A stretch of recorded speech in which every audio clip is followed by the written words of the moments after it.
సోమవారం మోతె మండల కేంద్రంలో మోతె నుండి NH9 వరకు 12.8 కిలోమీటర్లను 25 కోట్ల రూపాయలతో చేపట్టే పనులకు కోదాడ శాసన సభ్యురాలు ఉత్తమ్ పద్మావతి రెడ్డి, జిల్లా కలెక్టర్ తేజస్ నందలాల్ పవార్తో కలిసి నీటి పారుదల పౌర సరఫరాల శాఖ మంత్రి నల్లమద ఉత్తమ్ కుమార్ రెడ్డి శంకుస్థాపన చేశారు. ఈ సందర్భంగా మంత్రి మాట్లాడారు. సోమవారం మోతే మండల కేంద్రంలో మోతే నుండి NH9 వరకు 12.8 కిలోమీటర్లను 25 కోట్ల రూపాయలతో చేపట్టే పనులకు కోదాడ శాసన సభ్యురాలు ఉత్తమ్ పద్మావతి రెడ్డి, జిల్లా కలెక్టర్ తేజస్ నందలాల్ పవార్తో కలిసి నీటిపారుదల పౌర సరఫరాల శాఖ మంత్రి నల్లమద ఉత్తమ్ కుమార్ రెడ్డి శంకుస్థాపన చేశారు.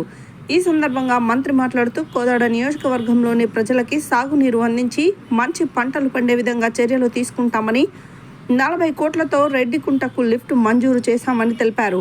సాగునీటికి, తాగునీటికి, విద్య కొరకు అధిక ప్రాధాన్యత ఇస్తున్నామని అన్నారు. సామాన్యులకు అనుకూలంగా వసతులు కల్పిస్తున్నామని, 1 సంవత్సర పాలనలోనే 10 సంవత్సరాలు చేయాలని అభివృద్ధి చేసి చూపించామని, కాళేశ్వరం ద్వారా చుక్క నీరు రాకపోయినా ఈ వానాకాలం రాష్ట్రంలో 66.7 లక్షల ఎకరాల్లో 45 లక్షల మంది రైతులు 1503 లక్షల మెట్రిక్ టన్నుల వరిధాన్యాన్ని పండించారని, దేశంలో మరెక్కడా ఇంత పంట రాలేదని మంత్రి తెలిపారు. సన్నలకు 500 రూపాయల బోనస్ అందిస్తున్నాం. సుమారుగా 40,000 కోట్ల రూపాయలు ఈసారి వరిధాన్యం పంట వల్ల రైతు ఖాతాల్లో జమ చేస్తున్నాం. మంచిగా పాలన అందిస్తూ అందరి ఆశీస్సులు పొందుతున్నాం. ప్రభుత్వం ఏర్పడిన తర్వాత ప్రజలకు ఇచ్చిన మాట ప్రకారం 6 గ్యారంటీలను అమలు పరుస్తున్నామని, మహిళలకు ఉచిత బస్సు, 200 యూనిట్ల వరకు విద్యుత్ ఉచితంగా అందిస్తున్నామని, రైతు భరోసా సంక్రాంతి పండుగ తర్వాత రైతు ఖాతాలలో జమ చేస్తామని, వసతి గృహాల్లో చదువుకుంటున్న విద్యార్థుల కొరకు మెస్ ఛార్జీలు, డైట్ ఛార్జీలు పెంచుతూ విద్యకు అధిక ప్రాధాన్యత ఇస్తున్నామని మంత్రి అన్నారు.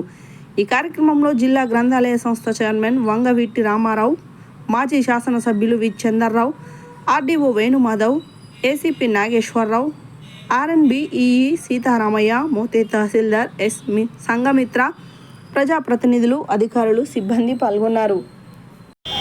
ఎంతో శ్రమిస్తున్నటువంటి మన ఉత్తమ్ కుమార్ రెడ్డి గారికి, ఉత్తమ్ పద్మావతి రెడ్డి గారికి ఈరోజు శంకుస్థాపన కార్యక్రమానికి వస్తున్నటువంటి వారికి స్వాగతం.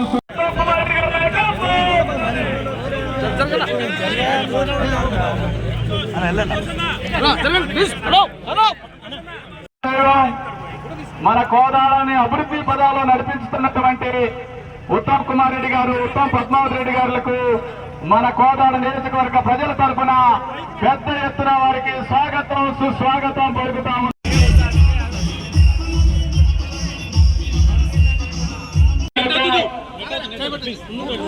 సింగిల్ రోడ్డుగా ఉన్న రోడ్డుని డబల్ రోడ్డుగా మార్చి రోడ్డు వేయడం కోసం ఈరోజు శంకుస్థాపన చేస్తున్నటువంటి మన అభివృద్ధి ప్రదాతలు మన ఉత్తమ్ కుమార్ రెడ్డి గారికి, పద్మావతి రెడ్డి గారులకు స్వాగతం, సుస్వాగతం పలుకుతా ఉంది కోదాడ నియోజకవర్గ ప్రజానికం. ఈరోజు ఈ యొక్క శంకుస్థాపన కార్యక్రమానికి మన మంత్రివర్యులు, మన అందరి అభిమాన నాయకులు ఉత్తమ్ కుమార్ రెడ్డి గారు, అదేవిధంగా మన ప్రియతమ నాయకురాలు, మనందరం మేము వచ్చిన 10 నెలల్లో 11,000 మంది టీచర్లకి DSC ద్వారా నియామక పత్రాలు ఇచ్చినాం. 50,000 ఉద్యోగాలు ఇచ్చినాం. ఇప్పుడు 4వ తారీఖు పెద్దపల్లిలో మరో 9,000 నియామకాలు ఇవ్వబోతున్నాం. సింగరేణి కాలేజీలో ఉద్యోగాలు ఇచ్చినాం. మరి ప్రభుత్వానికి సంబంధించిన అన్ని శాఖల్లో జెట్ స్పీడ్లో,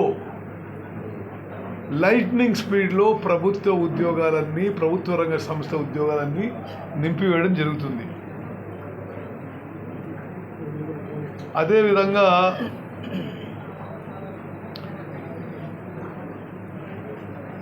రైతులకి ఎంతో మేలు చేసే మేము చేసుకున్న అనేక కార్యక్రమాల వల్ల తెలంగాణ రైతాంగం 40 లక్షల మంది రైతులు 66.7 లక్షల ఎకరాల్లో 153 లక్షల మెట్రిక్ టన్నుల వరి ధాన్యం ఒక్క పంటలో పండించిండ్రు. ఇది తెలంగాణలో ఎన్నడూ కాలే, ఉమ్మడి ఆంధ్రప్రదేశ్లో కాలే, భారతదేశంలో ఏ రాష్ట్రంలో కూడా కాలేదు. పండించడమే కాదు, మంచి పంట పండింది, ఆ పండిన పంటకి మంచి రేట్ ఇస్తున్నాము. ప్రతి గింజ ఎంఎస్పిలో దొడ్డు రకం ఎంఎస్పికి కొనుగోలు చేస్తున్నాము.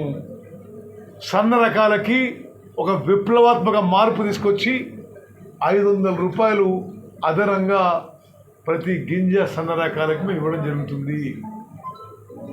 మా ప్రభుత్వం యొక్క ప్రోయాక్టివ్ స్టెప్స్ వల్ల ఈరోజు సన్న రకాల రేటు బయట 3,000, 3,100 చేయడం అంటే రైతులకి ఎంత మేలు జరుగుతుందో ఆలోచన చేయండి.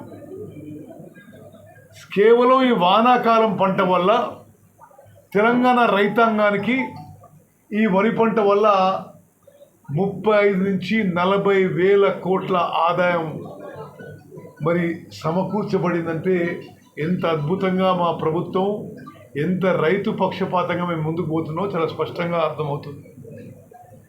అదేవిధంగా ఈ చెరువులు, కుంటలు ఇవన్నీ వాటర్ బాడీస్ ఆక్రమణ పూర్తిగా ఆగిపోయింది.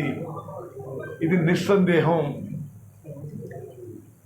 50 ఏళ్ల తర్వాత మూసీ నది పొల్యూషన్ ద్వారా మరి అనేక కారణాల వల్ల మూసీ నది కాలుష్యమయమైపోయి కుంగిపోతున్న సమయంలో మూసీ రీజ్యూనేషన్ ప్రాజెక్ట్ చేపట్టడం కూడా అభినందనీయం అని చెప్పి నేను మనవి చేస్తున్నాను. మహిళలకి సుమారు నెలకి 10,000 రూపాయలు మిగులుతున్నది. ఎట్లా అంటారు మీరు? ఆర్టీసీలో ఉచితంగా ప్రయాణం, అదేవిధంగా గ్యాస్ సిలిండర్ 500 రూపాయలకి, అదేవిధంగా 200 యూనిట్కి తక్కువైతే విద్యుత్ ఛార్జీలు లేవు. అంటే ఒక్కొక్క మహిళకి ఇవన్నీ కలిపితే మీకు నెలకి 10,000 రూపాయలు సేవింగ్ అవుతుంది, ఆదా అవుతున్న విషయం కూడా యావత్ తెలంగాణ మహిళలు, మా అక్కలు, చెల్లెలు